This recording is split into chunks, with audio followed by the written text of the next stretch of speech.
میرا جنم بھارت کے صوبے راجستھان میں ہوا۔ بے شک میں ایک ہندو گھرانے میں پیدا ہوئی تھی، لیکن میرے بچپن میں ایک ایسا واقعہ ہوا جس کو دیکھ کر میرا ہندو دل مسلمان ہو گیا اور میں صرف نام کی ہندو رہ گئی، کیونکہ میرے ماں باپ ہندو تھے۔ اور وہ واقعہ جس نے مجھے اپنے مذہب سے بھی بیزار کیا وہ ستی کا واقعہ ہے۔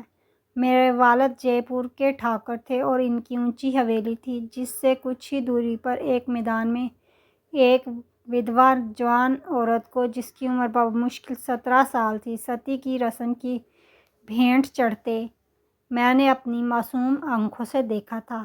آگ کے شعلے میرے باپ کی اونچی حویلی کی بالائی منزل سے صاف دکھائی دے رہے تھے اور وہاں لوگ ایسے جمع تھے جیسے کوئی جشن ہو۔ میری عمر اگرچہ بہت کم تھی، مگر میں ایک زندہ اور خوبصورت لڑکی کو زندہ جلنے کے کرب سے گزرتے دیکھ نہ سکی تھی اور چیخ مار کر بے ہوش ہو گئی تھی۔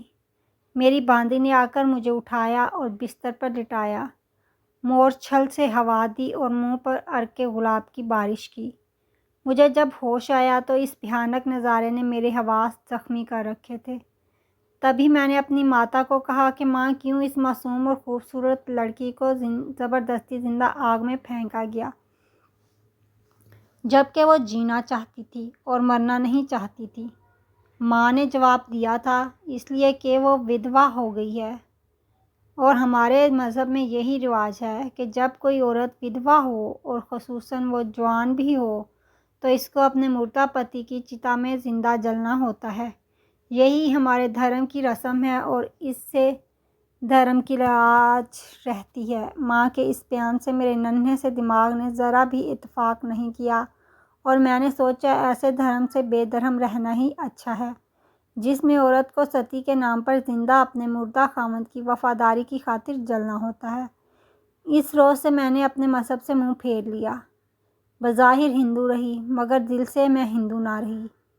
ہماری حویلی بہت بڑی تھی اور والد بھی نامی گرامی ٹھاکر تھے۔ انہوں نے میرا شوبھا رکھا، لیکن میری پیدائش پر کوئی چراغاں نہ ہوا، کسی نے مبارکباد بھی نہ دی، کیونکہ ٹھاکروں کے یہاں بیٹی کا پیدا ہونا کوئی نیک شگون نہیں سمجھا جاتا۔ ماں تو مجھے جنم دینے کے بعد ایسی شرمندہ تھی کہ بقول دادی کے سب کسی سے آنکھیں چرا رہی تھی۔ تاہم میں ٹھاکر کی بیٹی تھی، لہٰذا میری پرورش بہت ناز و نام سے ہوئی تھی۔ باپو کی حویلی نوکروں کی فوج سے بھری ہوئی تھی جو کئی نسلوں سے ہمارے خاندان کے ملازم تھے۔ میری آیا بھی ایک ایسی ہی عورت تھی۔ ہم ٹھاکر اولاد کے معاملے میں ہر کسی پر بھروسہ نہیں کرتے تھے، مگر رام دائی تو کئی نسلوں سے ہماری خدمتگار تھی۔ رام دائی کی ایک ہی بیٹی تھی درگاہ، جو مجھ سے 3 برس بڑی تھی۔ وہ لہنگا پہنے بھاگ بھاگ کر کام کرتی تھی۔ اس کو بعد میں میری خاص خدمتگار یعنی باندی بنا دیا گیا۔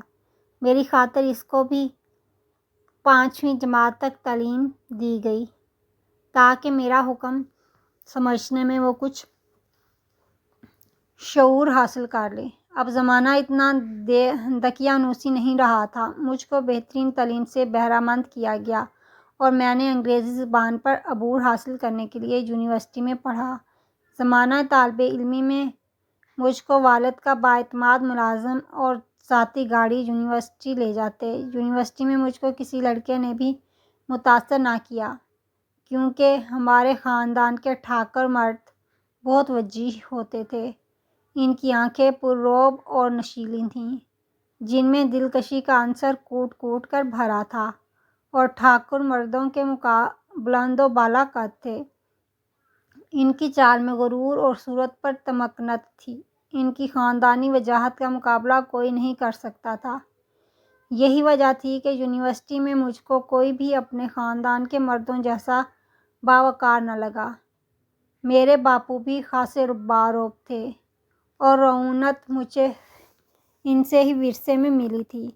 یونیورسٹی کے خوبر رو لڑکے مجھ کو بس کن اکھیوں سے دیکھا کرتے تھے، مگر مزاج کی سنجیدگی کی وجہ سے کسی کو بھی مجھ سے بے تکلف ہونے کی جرأت نہ ہوتی تھی۔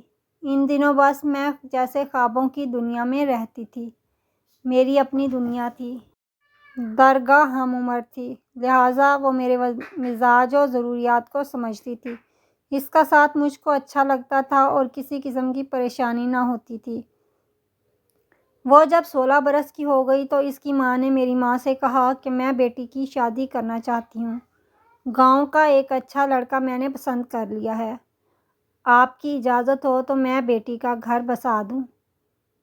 ماں جی نے پتا جی سے مشورہ کیا تو انہوں نے کہا کہ ہم اپنی بیٹی کے لیے کسی دوسری باندی کا بندوبست کر لیں گے۔ بہتر ہے کہ درگاہ کا گھر آباد ہو جانے دو۔ اجازت مل گئی۔ ماں نے درگاہ کی شادی گاؤں کے لڑکے سے کر دی۔ انہی دنوں گاؤں میں چیچک پھیلی تو اس کے شوہر راج کو چیچک نکل آئی۔ یوں شادی کے صرف 6 ماہ کے بعد درگاہ بیوہ ہو گئی۔ آپ کو تو پتہ ہے کہ ہم ہندو بیوہ عورت کو جس کا شوہر مر گیا ہو ودھوا کہتے ہیں۔ سو گاؤں کی ریت کے مطابق چونکہ درگاہ ودھوا ہو گئی تھی، اس کو ستی کرنے کی تیاریاں ہونے لگیں۔ جب مجھ کو اس بات کی خبر ہوئی تو میں بہت روئی اور مجھ کو بچپن کا وہ بھیانک نظارہ یاد آ گیا جو میں نے اپنی اونچی حویلی کے بالائی منزل سے دیکھا تھا، اور یہ کم سن ودھوا کے ستی ہونے کا منظر تھا۔ جب میں نے رو رو کر آسمان سر پر اٹھا لیا تو بالآخر میرے والد نے رونے کا نوٹس لیا اور وہ اس معاملے کے بیچ پڑے۔ یوں وہ معصوم لڑکی ستی ہونے سے بچا لی گئی۔ باپو کا بڑا دبدبا تھا۔ وہ گاؤں والوں کو ڈرا دھمکا کر درگاہ کو واپس حویلی لے آئے۔ اس کے آنے سے میں بہت خوش ہوئی کہ ایک تو وہ ستی ہونے سے بچ گئی تھی، دوسرے میں اس سے مانوس بھی تھی۔ تاہم ودھوا ہونے کے ناطے وہ اچھے اور رنگین کپڑے نہیں پہن سکتی تھی اور نہ کسی خوشی کی تقریب میں شامل ہو سکتی تھی۔ وہ شادی کے منڈپ میں سہاگنوں کے قریب بھی نہ جا سکتی تھی۔ درگاہ کو اب کوئی اچھی نظر سے نہ دیکھتا تھا۔ عورتیں چاہتی تھیں وہ ان سے دور رہے، حتیٰ کہ اس کی اپنی ماں بھی اس کو اچھی نظر سے نہیں دیکھتی تھی۔ اب اس کی دنیا صرف میں تھی اور میرا کمرہ تھا، جس کی جھاڑ پوچھ، صفائی ستھرائی وہ ایک مقدس فرض کی طرح کیا کرتی تھی۔ میں نے M.A کر لیا تھا اور رواج کے مطابق میرا رشتہ باپو نے ایک اونچے اور ہم پلہ ٹھاکر خاندان میں طے کر دیا۔ اس کا نام ارجن تھا، جس کو میرا جیون ساتھی بنایا جانا مقصود تھا۔ وہ امریکہ سے MBA کی ڈگری لے کر آیا تھا۔ شادی سے چند دن پہلے پتہ چلا کہ وہ بھارت میں رہنے کی بجائے واپس اپنی ملازمت پر امریکہ چلا جائے گا۔ باپو مجھے اتنی دور نہیں بھیجنا چاہتے تھے، مگر میرے بارے میں وہ اپنے دوست یعنی ارجن کے پتا جی کو قول دے بیٹھے تھے، اور اب ایک ٹھاکر کا قول سے پھر جانا ممکن نہ تھا۔ وہ اب قول نبھانے کے سوا کچھ نہیں کر سکتے تھے۔ مجھے 7 پھیرے دلا کر ارجن کے حوالے کر دیا گیا، جو امریکہ میں کم سنی سے رہتا رہا تھا۔ اس کا مزاج خاصا امریکی ہو گیا تھا۔ وہ ذات پات کے تفرقہ کو بالکل غلط سمجھتا تھا۔ اس کو اپنے مذہب کی بہت سی باتوں سے اختلاف تھا، لیکن ایک پتی ہونے کے ناطے میں نے کبھی اس کے خلاف بات نہ کی۔ شادی کے کچھ دنوں بعد ہی اپنے شوہر کے ہمراہ میں امریکہ آئی۔ یہاں اس کا اپنا ذاتی بڑا سا گھر تھا۔ یہاں آ کر میں زیادہ خوش نہ تھی۔ ایک لڑکی جو اونچی دیواروں والی بڑی حویلی میں پلی بڑھی ہو، جس کے خاندان کے اپنے اصول ہوں، اس کے لیے امریکہ کے آزاد معاشرے میں جگہ بنانا تھوڑا سا مشکل ہو رہا تھا۔ جن لوگوں کا بہت مضبوط فیملی بیک گراؤنڈ ہوتا ہے، ان کا اپنی خاندانی اصول توڑنا اتنا آسان نہیں ہوتا۔ یہ اصول خون کی مانند ان کے رگ و پے میں گردش کرتے ہیں۔ اس کے باوجود خود کو میں نے خاوند کی مرضی اور رضا کے مطابق ڈھال لیا۔ شادی کے 5 سال گزرنے کے بعد خدا نے مجھے 2 بچوں کی ماں بنا دیا۔ میں نے اپنے بھگوان کا شکر ادا کیا۔ ان دنوں میں بے حد مشکلات میں گھر گئی۔